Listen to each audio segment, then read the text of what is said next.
హెచ్ఆర్పిడబ్ల్యూఏఓ TV channel ప్రేక్షకులకు human rights పీడబ్ల్యూఏఓ సంస్థ తరపున హృదయపూర్వక నమస్కారాలు తెలియపరుస్తూ మనం గత వారం రోజుల క్రితము కిడ్నీ రాకెట్ కేసు గురించి మనం విన్న విషయం ఇది. దీని విషయంలో పోలీసు వారు చాలా చాకచక్యంగా ఈ విషయంలో నిందితులను మొత్తము 1 by 1 అరెస్ట్ చేయడం జరుగుతుంది. ఇక వివరాల్లోకి వెళ్తే ఏడాదిన్నరలో 80 సర్జరీలు, 80 సర్జరీలు, జననిలో 54, ఈ జనని అనేది హాస్పిటల్ పేరు, అరుణలో 6, అలకనందలో 20. అంటే మనం ఈ పట్టుబడ్డది అలకనంద హాస్పిటల్ మొట్టమొదట. అంటే ఒక హాస్పిటల్ అనుకున్నాం కానీ ఇప్పుడు జననిలో 54 ఆపరేషన్లు అంట, అరుణ హాస్పిటల్లో 6 ఆపరేషన్లు, అలకనందలో 20 ఆపరేషన్లు. దాత గ్రహీత వైద్యుడు ఎవరికి ఎవరూ తెలియదు. అక్రమదందా వ్యవహారాలన్నీ వాట్సాప్ ద్వారానే. కిడ్నీ రాకెట్లో వెలుగులోకి కీలక విషయాలు, అరెస్టులతో బయటకొస్తున్న విస్తగొలిపే అంశాలు, సూత్రధారి పవన్ను విచారిస్తున్న పోలీసులు. మనం నిన్న చెప్పుకున్నాం, సూత్రధారి పవన్ను అరెస్ట్ చేయడం జరిగిందని చెప్పి మన బెంగళూరులో. ఇక వివరాలు చూద్దాం ఇక ఏమున్నది. కిడ్నీ దాత ఎవరో గ్రహీతకు తెలియదు. వీరిద్దరూ ఎవరో ఆపరేషన్ చేసే వైద్యుడికి తెలియదు. కిడ్నీ మార్పిడి దందాలో అసలేం జరుగుతుందో ఎవరికి అర్థం తెలియదు. ఈ ముఠాలో ఎవరి పాత్ర వారు పోషించడమే తప్ప ఒకరికి ఒకరు కనీస ముఖపరిచయం కూడా ఉండదు. కిడ్నీ మార్పిడి ముఠా దందాలో వెలుగు చూసిన విషయాలివి. 4 రోజుల క్రితం 9 మంది నిందితులను అరెస్టు చేసిన పోలీసులు. ఈ దందాలో ప్రధాన సూత్రధారి పవన్, కీలక డాక్టర్ రాజశేఖర్ పెరుమాల్ను ఆదివారం రాత్రి అరెస్ట్ చేశారు. వారిని విచారించిన క్రమంలో విస్తుకొలిపే విషయాలు ఎన్నో వెలుగులోకి వచ్చినట్టు తెలిసింది. ఎంబీబీఎస్ పూర్తి చేసిన సిద్ధంశెట్టి అవినాష్ హైదరాబాద్లో జనని హాస్పిటల్ అంట, హైదరాబాద్లో జనని ఆసుపత్రిని ఏర్పాటు చేశాడు. ఆసుపత్రి విజయవంతం కాకపోవడంతో దాన్ని అమ్మేయాలని నిర్ణయించుకున్నాడు. ఈ క్రమంలో అతనికి విశాఖపట్నానికి చెందిన లక్ష్మణ్ పరిచయం అయ్యాడు. ఆసుపత్రిని ఎలాగూ మూసేస్తున్నావు కాబట్టి ఆపరేషన్ థియేటర్ మాత్రం వాడుకొని కిడ్నీ ఆపరేషన్లు చేసుకుంటాం. ఒక్కొక్క ఆపరేషన్కు 2,50,000 చెల్లిస్తామని లక్ష్మణ్ ఆఫర్ ఇవ్వగా అవినాష్ ఒప్పుకున్నాడు. అయితే ఆపరేషన్లు చేసే డాక్టర్, రోగి, దాత ఎవరు, ఈ దందా మొత్తాన్ని నడిపించే వ్యక్తి ఎవరు అనేది మాత్రం తెలియదు. ఏ సమాచారం కావాలన్నా వాట్సాప్ కాల్లోనే మాట్లాడేవారు. అందులోనూ సూత్రధారుల ఫోన్ నెంబర్లు కనిపించవు. కానీ ఆపరేషన్ పూర్తయిన తర్వాత ఎవరి వాటా వారికి వెళ్తుందని పోలీసులు గుర్తించినట్టు సమాచారం. 48 కోట్లు దండుకున్నట్ట ఈ కిడ్నీ దందాల. చూద్దాం. జనని ఆసుపత్రిలో 2023 ఏప్రిల్ నుంచి 2024 జూన్ వరకు 54 అక్రమ కిడ్నీ మార్పిడి శస్త్రచికిత్సలు నిర్వహించినట్లు పోలీసులు గుర్తించారు. ప్రతి ఆపరేషన్కు 2,50,000 చొప్పున అవినాష్కు 1,35,000 కోట్లు ముట్టినట్లు తేల్చారు. 2024 జూన్లో జనని ఆసుపత్రి మూసివేశారు. ఆ తర్వాత దగ్గరలోని అరుణ ఆసుపత్రిలో 6 ఆపరేషన్లు చేసినట్లు గుర్తించారు. అనంతరం అలకనంద ఆసుపత్రిలో ఈ దందాను కొనసాగించారు.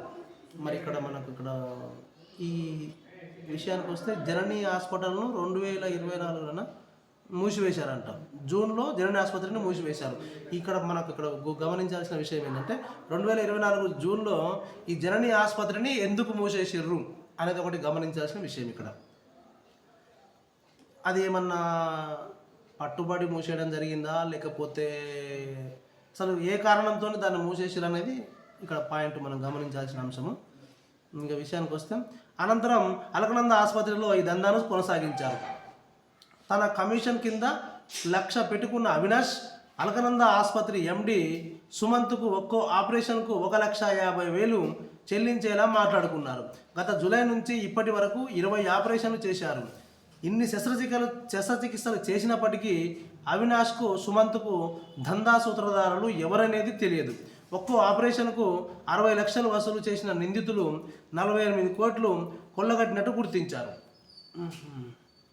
80 ఇక్కడ చూద్దాం. ఇక్కడ విషయానికి వస్తే ఒక్కొక్క ఆపరేషన్కు 60 లక్షలు వసూలు చేసిన నిందితులు 48 కోట్లు కొల్లగొట్టినట్టు గుర్తించారు. ఓకే, ఈ నిందితులు ఎవరు మరి ఇక్కడ? కిడ్నీ దాత గ్రహీతను ఎంపిక చేయడం, ఆపరేషన్ ఏర్పాట్లను ప్రధాన సూత్రధారి పవన్ అలియాస్ లియోన్ చూసుకుంటాడు.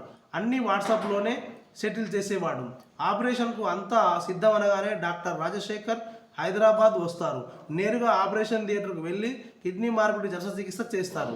ఈ ప్రక్రియ 6 గంటల్లో పూర్తి చేసి వెళ్ళిపోతారని విచారణలో తేలినట్లు సమాచారం. నెల్లూరు జిల్లాకు చెందిన రాజశేఖర్ చెన్నైలో స్థిరపడ్డారు. ఆయనకు వీలు పడకపోతే కాశ్మీర్ నుంచి సోహిబ్ను పిలిపించి ఆపరేషన్ చేయించారని విచారణలో గుర్తించారు. నగరంలో ఎక్కడెక్కడ చేశారు మరి? డాక్టర్ రాజశేఖర్ను పోలీసులు సోమవారం రిమాండ్కు తరలించారు. కిడ్నీ ర్యాకెట్ ప్రధాన సూత్రధారి పవన్ను విచారిస్తున్నట్లు తెలిసింది. కాల్ డేటా, వాట్సాప్ చాట్, ఇతర డేటాపై దృష్టి సాధించినట్లు సమాచారం. జనని, అరుణ, అలకనంద ఆసుపత్రులతో పాటు నగరంలో ఇంకా ఎక్కడెక్కడ కిడ్నీ మార్పిడి ఆపరేషన్లు చేశారు, హైదరాబాద్తో పాటు ఇంకా ఏ రాష్ట్రాలలో ఈ దందా నిర్వహించారనే కోణంలో పోలీసులు విచారిస్తున్నట్లు తెలిసింది.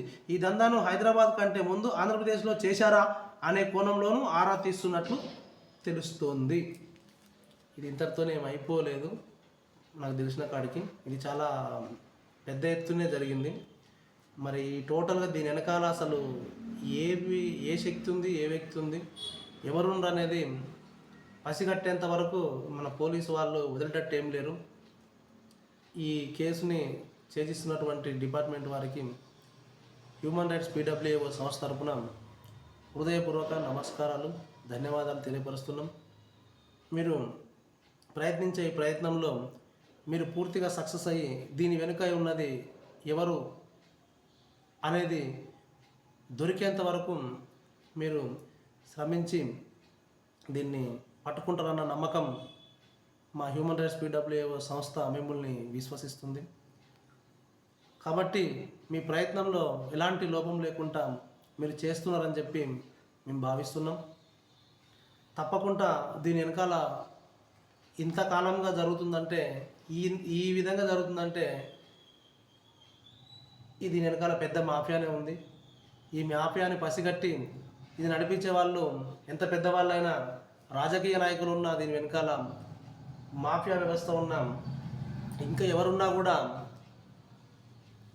ప్రభుత్వాలు వారిని ఎట్టి పరిస్థితుల్లోనూ వదలకుండా కఠినమైన చర్యలు తీసుకోవాలని చెప్పి మేము ఇంకొక విషయం ఇక్కడ ఆలోచిస్తే, అసలు ఈ కిడ్నీలు ఇచ్చేవారు నిజంగా స్వచ్ఛందంగానే ఇస్తున్నారా లేదా, ఈ కోణంలో కొంచెం ఎక్కువ పరిశీలన చేస్తే బాగుంటుంది డిపార్ట్మెంట్ వారు అని చెప్పి మా యొక్క అభిప్రాయాన్ని కూడా మేము వ్యక్తపరుస్తున్నాం.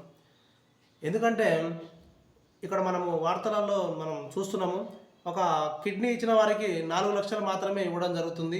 కానీ ఈ కిడ్నీని మనం అమ్ముకునేది మాత్రం 60 లక్షలు వసూలు చేస్తున్నట్టు కూడా తెలిసింది ఇక్కడ.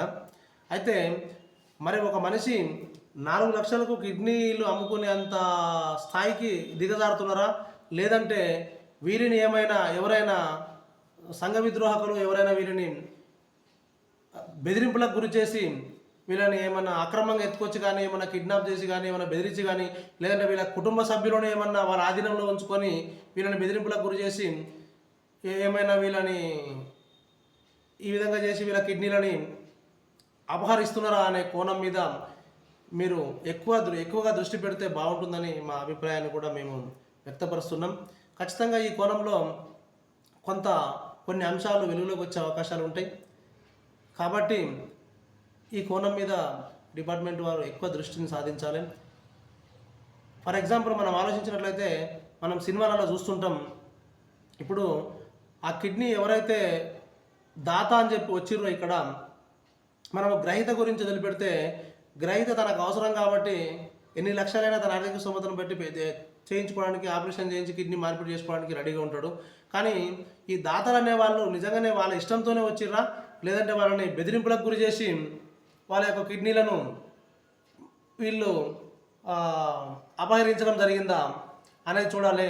వీరి యొక్క కుటుంబ సభ్యుల్లో ఎవరినో ఒకరిని ఆ దుండగులు ఎవరైతే ఈ కిడ్నీ దందా చేస్తున్నారో ఆ దుండగులు వారి ఆధీనంలో ఉంచుకొని మీరు అసలైన నిజమైన విషయాలు కనుక మీరు బహిర్గతం చేస్తే మీ యొక్క కుటుంబ సభ్యులు మా దగ్గర ఉన్నారు, మీ ఇష్టం, మరి మీరు వాళ్ళని కోల్పోవాల్సి వస్తుంది, ఇట్లా రకరకాల బెదిరింపులకు గురైతే ఇవి మనం సినిమాలలో చూస్తుంటాం. నిజ జీవితంలో కూడా కొన్ని అప్పుడప్పుడు మనం న్యూస్లలో వార్తలలో వింటుంటాము.